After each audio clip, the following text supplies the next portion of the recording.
இன்று முதல் நாம் என்ன பார்க்க இருக்கிறோம் என்றால், மார்ட்டின் லூத்தர் நம் கத்தோலிக்க திருச்சபையை பார்த்து சொன்ன 95 குற்றச்சாட்டுகள் அப்படின்னு தமிழில் சொல்லலாம். ஆங்கிலத்தில் 95 தீசிஸ் அப்படின்னு சொல்லுவாங்க. 95 தீசிஸ் அப்படின்னா ஒரு இதை கண்டுபிடிச்சு எழுதுறார் மார்ட்டின் லூத்தர். விட்டன்பர்க் ஆலயத்தில் சென்று அந்த குற்றச்சாட்டுகளை அந்த ஆலய நுழைவாயிலில் ஆணி அதை ஒட்டி வைக்கிறார் அப்படின்னு வைத்துக் கொள்வோம். அந்த 95 குற்றச்சாட்டை பார்த்துதான் இந்த 52 கோடி மக்கள் கத்தோலிக்க திருச்சபையை விட்டு வெளியேறுகிறார்கள். இது வரலாறு. இப்ப இதுல என்னதான் அப்படி இருக்கு? முதல்ல குற்றச்சாட்டு என்ன இருக்கு? அந்த குற்றச்சாட்டுகள் சரியானதா தவறானதா? அது எப்படி நம்முடைய மீட்பை பாதிக்கக்கூடியதாக இருக்கும் என்பதெல்லாம் தான் நாம் அடுத்து இதை தொடர்ந்து நேற்றைய பகுதியை தொடர்ந்து, அதாவது நேற்றைய பகுதி என்ன என்றால், அந்த ஊதாரி மைந்தன் ஓமையில் லூக்கா நற்செய்தி 15வது அதிகாரத்தில் 11 முதல் 32 வரை உள்ள பகுதியில் கொடுக்கப்பட்ட அந்த ஊதாரி மைந்தன் ஓமையில் 21வது வசனம் வரும்பொழுது, மகன் எனப்பட தகுதியற்றவன் என்ற வார்த்தைக்கு விளக்கம் பார்த்து வந்தோம். அந்த மகன் எனப்பட தகுதியற்றவன் என்று வரும்பொழுது, இந்த சகோதரர்கள், கிறிஸ்தவ சகோதரர்கள் சொல்றோம் அல்லவா, கத்தோலிக்க திருச்சபையில் சேராத மற்ற சபைகள், அவர்கள் திருச்சபையை பார்த்து, அதாவது கத்தோலிக்க திருச்சபையை பார்த்து பலவிதமான குற்றச்சாட்டுகள் வைத்து இந்த திருச்சபை கடவுளுடைய திருச்சபையாக இருக்க தகுதியற்றது என்று சொல்வார்கள் என்று பார்த்தோம். அதுல இதெல்லாம் பார்த்திருக்கோம் என்றால், உருவ வழிபாடு செய்கிறாங்க, சிலை வழிபாடு செய்கிறாங்க, சடங்காச்சாரம் செய்கிறார்கள் என்றெல்லாம் நம்மை பார்த்து குற்றம் சுமத்துவார்கள் அல்லவா? அதை பார்த்து வந்தோம்.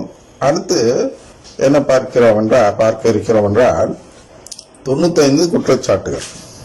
அதுக்கு அடுத்தது என்ன வருது? புண்ணியங்களை விற்றல், பாவமன்னிப்பு சீட்டு, திருவுருவத்தை வாசிக்கும் பழக்கம் இல்லை இந்த திருச்சபையில் இருக்கிறவங்களுக்கு.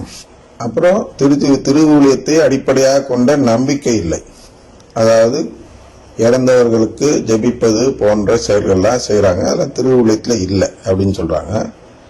அப்புறம் அப்பத்தை இயேசுவாக பார்க்கிறார்கள், அதுவரை அப்பன்னு இருக்கையில அதை இயேசுன்னு எடுத்துக்கிட்டு பார்த்துட்டு இருக்காங்க அப்படின்னு சொல்லுவாங்க.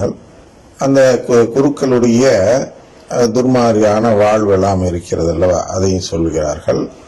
அப்புறம் தற்பறையாளர்களை கொலை செய்தார்கள் என்று சொல்வார்கள். அப்புறம் மரிய வழிபாடு செய்கிறார்கள் என்று சொல்வார்கள். இது போன்ற செயல்கள் எல்லாம் நம் திருச்சபை, கத்தோலிக்க திருச்சபை செய்வதால் அது கடவுளுடைய திருச்சபை எனப்பட தகுதியற்ற நிலையில் இருக்கிறது.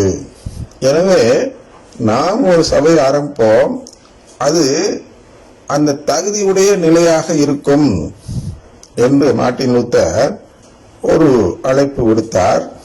அந்த அழைப்பு விடுவதற்கு காரணங்கள் அப்படின்னு சொல்லி 95 குற்றச்சாட்டுகளை நம் திருச்சபை மீது வைக்கிறார்.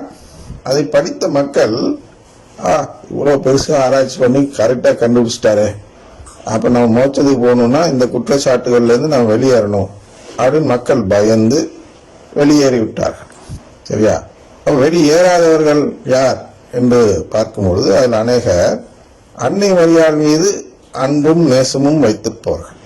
அவர்களால் அந்த அன்னை மரியாதை விட்டு போக முடியல. அதனால் அவர்கள் இங்கே தங்கிவிட்டார்கள். தங்கியதால் அவர்களுக்கு மீட்பு கிடைத்தது. அது வேறு சமாச்சாரம், அது அப்புறம் பார்ப்போம். இல்லாட்டி அது குறித்து எப்படி மீட்பு கிடைத்தது என்று எங்க பார்க்க போகிறோம். இந்த 95 தீசிஸையும் ஆய்ந்து பார்த்து சொல்ல இருக்கிறோம். எனவே தொடர்ந்து பாருங்கள். அதில் முதல், அதாவது நேரடியா தீசிஸை வாசா அது 500 ஆண்டுகளுக்கு முன்பாக எழுதப்பட்டது என்பதால் அதில் உள்ள வாசகங்கள் தற்போதைய நிலைக்கு சரியான விதத்தில் பொருந்தாமலும் அது மொழிபெயர்ப்பதற்கு ஏதுவாக இல்லாமலும் இருக்கும் என்பதால் அதன் கருத்துக்களை மட்டும் எடுத்து இங்கே நாம் விரிவாக பார்க்க இருக்கிறோம். அதுல